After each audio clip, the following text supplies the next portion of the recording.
I know we've heard of many different styles and setup in the box. Today, I'm going to take you through some of those styles, as well as other things throughout the hitter's process in the swing. I'm James Rowson, and I look forward to taking you guys through that process. So let's get started with getting into the batter's box. To start from square one, the first thing a hitter does is he can be in the front of the box, he can be in the middle of the box, or he can be in the back of the box. Most time that's going to deal with the comfort level of the hitter. The one thing in that setup that I would like the hitter to always be aware of is making sure in his setup, regardless of where he stands, that he has coverage of the plate. So the first thing is making sure that we have plate coverage, meaning that the barrel of my bat can cover the outside corner or the outside half of home plate. You see a lot of young hitters, you see a lot of professional hitters at times, they don't get to the point where they have that coverage, which can directly lead to different issues throughout the swing. It can lead to not being able to handle a pitch that's out over the plate, which can also force you to try to make some mechanical adjustments that you probably don't need to make. So plate coverage is very, very important in the setup. Again, if I'm a guy who's going to start a little more toward the front, I still want to make sure I have that coverage, middle or the back of the box. So the concerns in where you stand in the box will deal with ultimately your setup, but it will also deal with making sure you have coverage of the plate, number one. Once you get to that point where you feel comfortable and you have that plate coverage, we want to talk about just the setup of, let's just start with the lower half. You see many stances. You see stances where guys are square. You'll see a stance where guys can be closed off. And you also see what we call the open stance. At every level, all these stances work. There are hitters that are successful using all three of these stances. But there are some keys to these stances moving forward that every hitter must do in order to make sure that he's in a good position to allow this to work. So we'll start simply with the easiest of the three, and the most talked about would be the squared stance, which means your toes are fairly squared up, you know, maybe slightly front toe to the middle of the back foot, but not much more than that, which would be fairly square in your setup. I have my plate coverage to here. Now, once I'm in this position, and we're just talking about the lower half, the key to this is, if my legs are square, is that I keep my hips square as well. So I want to make sure that I have my feet squared up, my hips square, in this stance to start. At times you will see hitters where if your hips are not square from this stance, you can cause yourself to close off. If your hips are slightly open, you can cause yourself to open up, which will again then directly affect, if my hips are open, directly affect my plate coverage. If my hips are too closed off, it will directly affect my ability to get to the pitch inside. So it's very important throughout this process that if I'm square, my hips stay square, keeps everything lined up, allows me to get into the best position to hit the ball. That would be the squared setup with the lower half. The next deal would be the open setup with the lower half. When I'm opened up with my lower half, there are going to be different variations of where guys have this front foot. Some guys are more comfortable with the front foot slightly open while they're open. Other guys are open, yet they have their front foot squared off. Once again, from the open setup, regardless of where you do it, the key factor in this is making sure when you get ready to hit that you're able to make sure at some point your hips do get back to square.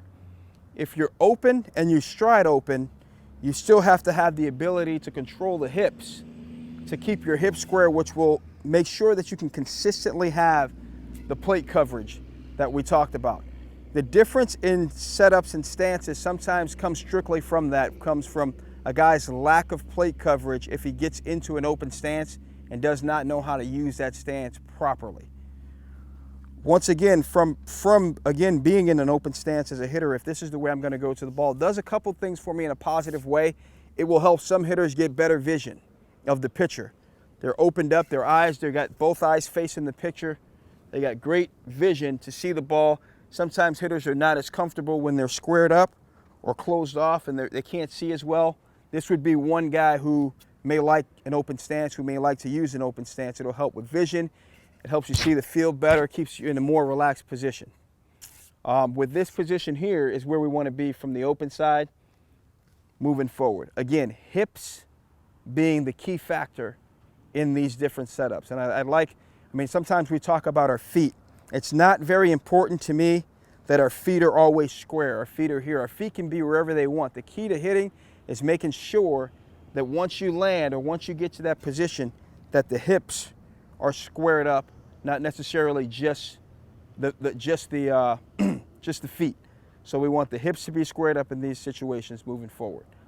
The third of the three stances would be the closed stance. The closed stance would be when the front foot is well in front of the back foot, almost probably heel to toe or more. If you get to that position, you consider yourself in a closed stance. Again, in this stance, the same rules apply.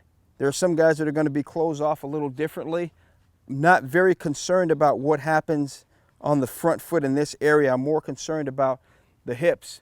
Closed stance guys will tend to, at times, close off their upper body.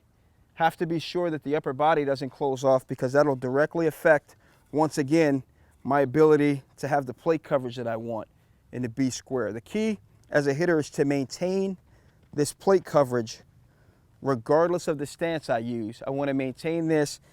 The best way to focus on that is focusing on my belt line staying square, my upper body staying square, where I can see the pitcher and still make the right move to the baseball. So those three setups would be, again, we'll go through them again: square with the lower half, open with the lower half, or close with the lower half. Main focus, to keep the hips square at all times, regardless of the stance that you start with. Now that we've discussed the lower half, let's move to where we want and what the hands do in the setup. Again, just starting with the hands, simply we've heard different things about different grips. Obviously, the key grip has always been to have the knuckles lined up in the grip. You do see some players that have offset knuckles, where the knuckles are slightly offset. The bottom line is you want to make sure that your barrel can be squared up in a comfortable position to release the barrel through the zone. If your hands are cross-gripped too far, you're not able to do that with any type of consistency. So the key is to get to the grip to where it's comfortable, to where your barrel can do just this, release through the zone, and your grip would be pretty good. I would call your grip okay at that point. The setup of where the hands are going to be. The first thing is they need to be relaxed. You see some hitters that have their hands set up really high. You see some hitters that have their hands set up really low at the belt line. The bottom line is this is really not important. This is, as long as you can get to a good position on time, doesn't matter where they start. You'll find hitters will vary in that area. It's something to me that's not important. If there's a hitter that starts his hands low and can't get his hands to a good launch position on time, then that hitter may need to start his hands just a little bit higher in order to achieve the launch position at the right time. So the hand position is purely based on staying relaxed, staying loose, and getting your hands to the proper spot as the stride foot lands. If your hands are in a good position, about shoulder width, shoulder height on the back side, off the back shoulder a little bit, by the time the front foot lands, you're ready to launch. Your hands are in a good position. Your grip should be able to release, like we said, and that will vary player to player. And I think it's very important to kind of find out what zone you're in and where you feel most comfortable doing that. Now that we've got the lower half established, we've talked a little about the hands. Let's talk about probably the most important thing in the setup, which is your eyes and your vision. It's very important to make sure, regardless of the stance you're in, that you have your two eyes on the pitcher. You know, make sure there's binocular vision in this deal. Two eyes are always on the pitcher. There are times with some stances and some setups, you'll see the hitter start to lose vision from his back eye. Therefore, he's not seeing the pitcher well. He's not picking up the release point as well as he can. Also, if this head is turned this far, sometimes you end up putting your body in a bad position overall. So again, as long as 2 eyes are on the pitcher in your setup, regardless of square setup, I can turn my head and make sure 2 eyes are on the pitcher. Open, a lot easier. And the closed stance is where I really have to make sure, even though my lower half is closed off, that I still have 2 eyes on the pitcher at all times to make sure my head discipline is critical to all these things working. If your eyes aren't working, if your eyes aren't relaxed, if you don't have great vision, it's going to be very hard to be consistent at the plate.